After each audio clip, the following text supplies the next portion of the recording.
Good afternoon. Over the past 2 months, the world has watched in horror the events that have unfolded in Myanmar. More than 700 lives were brutally murdered, 50 of them were children, some as young as 7 years old. Thousands have been detained or forced to disappear. Homes were looted and burnt to the ground. This is a systematic campaign of heinous crimes waged by the Tatmadaw as it seeks to terrorize the people of Myanmar into submission. If left unhindered, the Tatmadaw will continue its military campaigns on unarmed civilians and ethnic minorities. If nothing is done, thousands more could be slaughtered, hundreds and thousands could be displaced, and the ensuing humanitarian crisis would disrupt the entire region. The atrocities that occur right across our border matter to us, both as Thais and as members of ASEAN.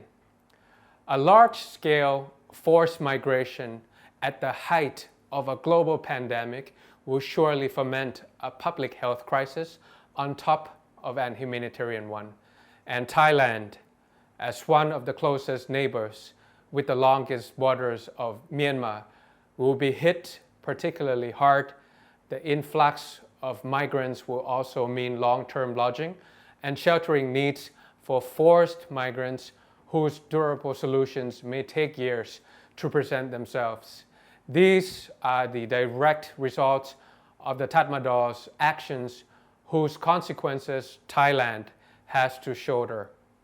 In 1967, Thailand and 4 other Southeast Asian nations founded ASEAN in the quest for collaboration and regional peace. The founders imagined an alliance of partners that would overcome their differences and join hands in promoting human rights, social justice, and prosperity. The Bangkok Declaration that gave birth to ASEAN stated that the purpose of ASEAN is to promote regional peace and stability, respect for justice and rule of law, and adherence to the principles of the United Nations.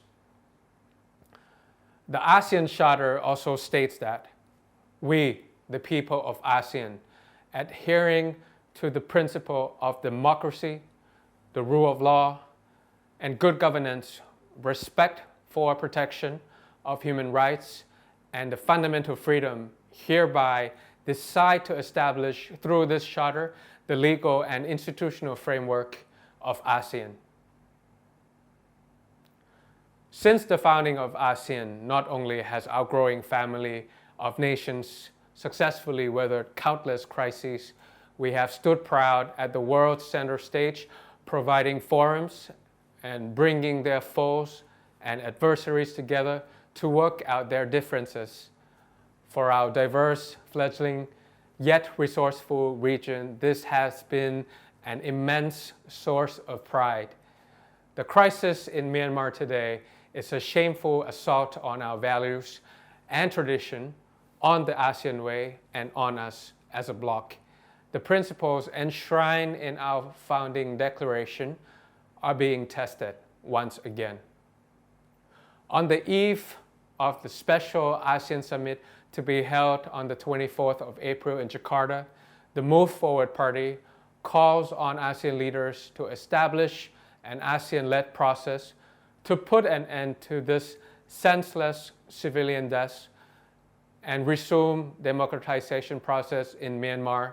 To achieve this, ASEAN will need to consider adopting appropriate mechanisms at its disposal, whether it is in the form of ASEAN Troika, the appointment of an ASEAN Special Envoy, Friends of the Share, and other forms of mediation efforts. We believe that it is a moral imperative for the peace process led by ASEAN to achieve these goals. First, it must strive for a return to democratic normality in which rights, liberties, livelihoods, and human dignity of the people of Myanmar are upheld. Second, it must call for the immediate and unconditional cessation of hostilities and the release of all political prisoners.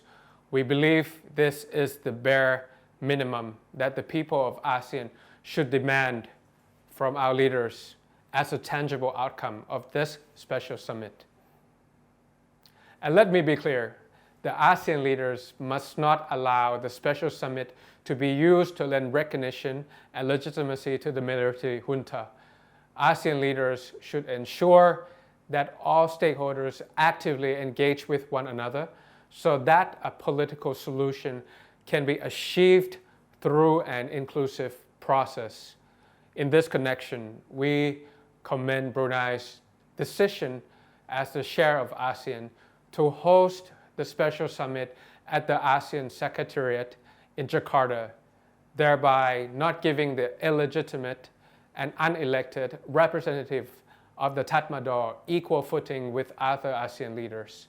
In this regard, we urge ASEAN leaders to extend a standing invitation to the special summit to all stakeholders in Myanmar, including representatives of the National League for Democracy, the CRPH, the armed forces, and all ethnic groups, so that an inclusive process of peace negotiations conducted in good faith can finally take place.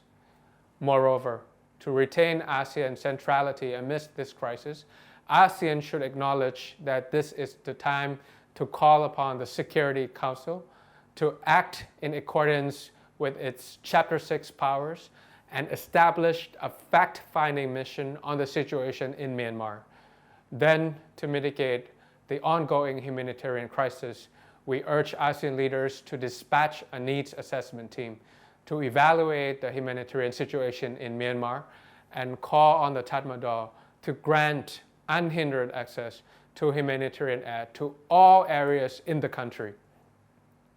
While we all know that Thailand, as an important economic player, a close neighbor of Myanmar, and as a founding member of ASEAN, should play a proactive role to mediate the situation.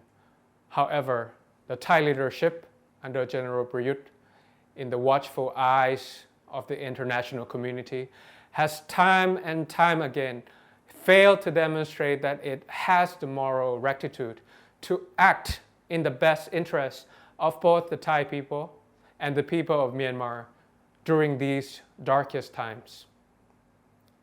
The protection and promotion of both Thailand and the region's interests rest ultimately with a mutual prosperity policy that includes a stable and vibrant Myanmar.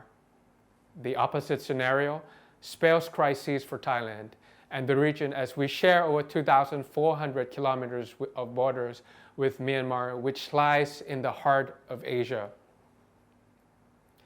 This is a high time for Prayuth government to start acting out of an enlightened self-interest by showing the people of Myanmar that Thailand is their true friend and not a comrade in arms of the Tatmadaw. Thank you.